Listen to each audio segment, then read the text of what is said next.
So you were on the last episode of Tucker. Did he tease out what was, what he was going to talk about or his monologue that was going to be for the next day? Because there was some discussion on like, oh, did he get fired right at that particular time because they knew what he was going to talk about, or they knew. I mean, people were upset that he was releasing Jan 6 footage, and you've said in other interviews that you think that Fox kept it like purposely kind of vague so that everyone would be like, "Oh, he was fired," as it's setting an example, like just sort of cower in fear. Don't touch any of the spicy topics. That's very much how Fox behaves. So for whatever reason he was let go, which was, I mean, it was completely ideological, but whether it was a part of Dominion or whether they just use that timing to set an example or use that timing to get rid of him is officially unknown. Although I know it, I've been told. But so that his last show was on a Friday. He ended it by saying "See you Monday," and that Monday is when he was fired at 11 a.m. But he'd already written his monologue for that day, and I saw that monologue. I've seen exactly what's in it, and it was about January 6th. The whole thing was about J6, Ray Epps. It was about just that weekend. AOC had gone on MSNBC to say his show should be taken off the air and he should be arrested because of his Jan 6 reporting. And then he was also talking about other members of Congress saying his show should be taken off the air.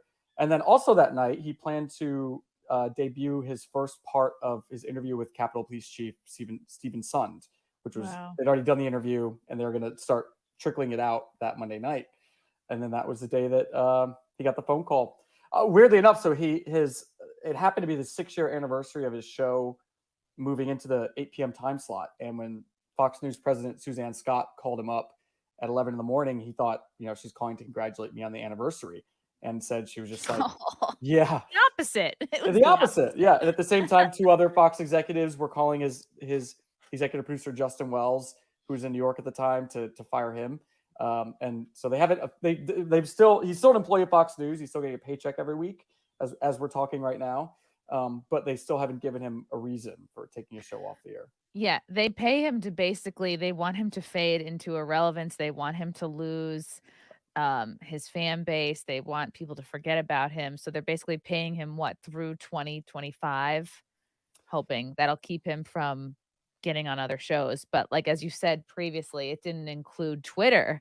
So that's why he's able to do all these shows on Twitter. Not that he's getting like paid from Elon Musk. Like who knows if he gets, the ad sharing like anybody else would. But it's a nice loophole that he's able to use Twitter, which is such a huge platform, and especially like so quickly after his firing, he's able to be like, no, I think it was so important for him to get something out there right away.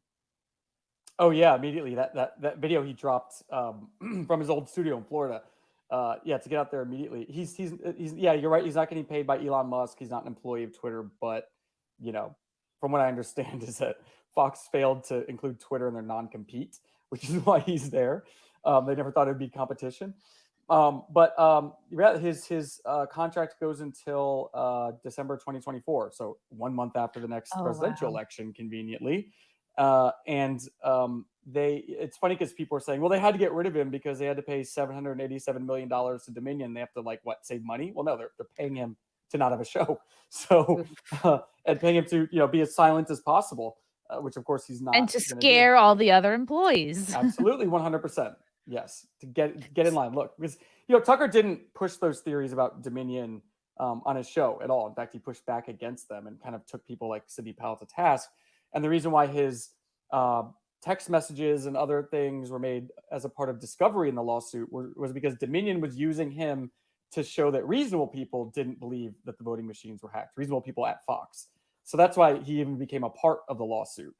So when people were Wow. saying, the idiots on the left are like, he was fired because he was spreading conspiracy theories about Dominion. It was actually the exact opposite. Dominion was using them against Fox News in their case. But the left is gonna left, and they don't really care about facts per No. se. They just were like, "Well, what feels good to say?" You were saying on another interview that they fired Tucker's entire team, which is not common in news usually, because when you're hired to work at Fox. You're not hired to specifically work for Tucker. You just sort of end up. But his team loved him so much, and it seems almost like any regular guests, such as yourself, were given the same treatment. Yeah, they so his whole team, they're super, super close. They're all with him now. So they all just went from Fox to him, and I think he's paying them out of his own pocket. Wow. And so they were fired in one fell about half of them quit to be with him, and then the other half were fired in one fell swoop. Um they found out they're gonna be fired from a press release that went out to the media. So they found Oh, out on Twitter, or whoever else. Because that's how they operate over there. But yeah, they're really, really tight knit group of people and super close.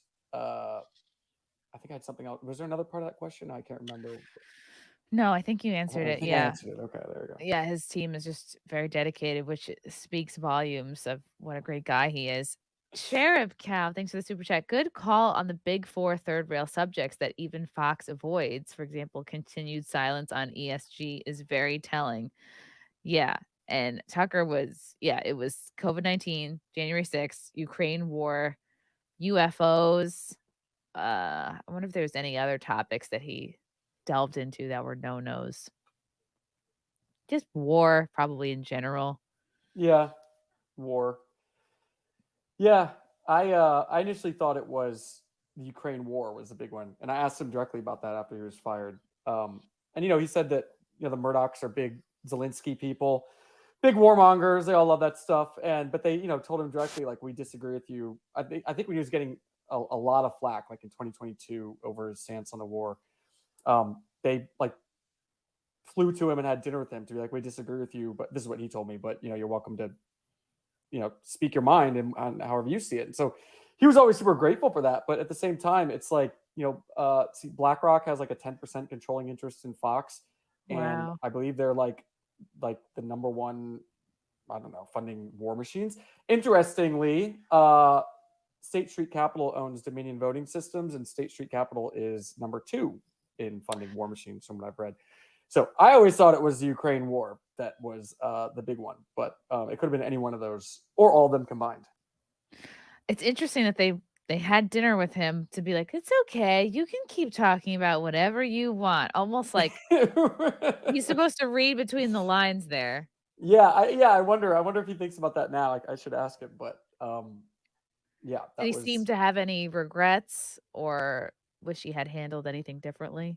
no. I mean, he said the first time I talked to him after his show was canceled, is he said I didn't do it. He said it's not his exact words were it's not like I was caught sleeping with the makeup girl or had to go to rehab. So it's not like I did anything that embarrassed myself or my family. If I had done something, then I'd feel very badly. But I didn't do anything wrong, so how can I feel bad? Um, Wow. you know, Wow, that's like what scruples on that man, like, when you act in a way that's right with you and right with God, and then, yeah, you can always hold your head up high and what a great sense of relief, and you can almost give up control in that way and to not worry about who you piss off or who fires you because you know that you're right and you're pursuing truth and, all the right causes. I mean, what a guy. What a guy. And, it seems like he's planning now perhaps his own media company.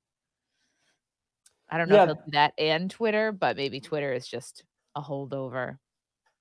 yeah. Twitter sort of yeah. We'll see. They are planning their own media company and raising money for it. I mean, when the last time Tucker was fired from a cable news network was CNN, and in between uh, leaving CNN and going to Fox, he started the Daily Caller with Neil Patel, his college roommate and Oh, best friend. wow. So he's done this before when he was unemployed, started a media company, and now he's actually teamed up with Neil again to fundraise for this next venture. So we'll see what that looks like. But Justin, his producer, Tucker's executive producer, told me that whenever they're able to get this off the ground, people are going to see a lot more Tucker than they ever did on Fox. Ooh, maybe something in a bathrobe. Maybe Uh, something in a bathrobe. that's what Yeah. I'm hoping for.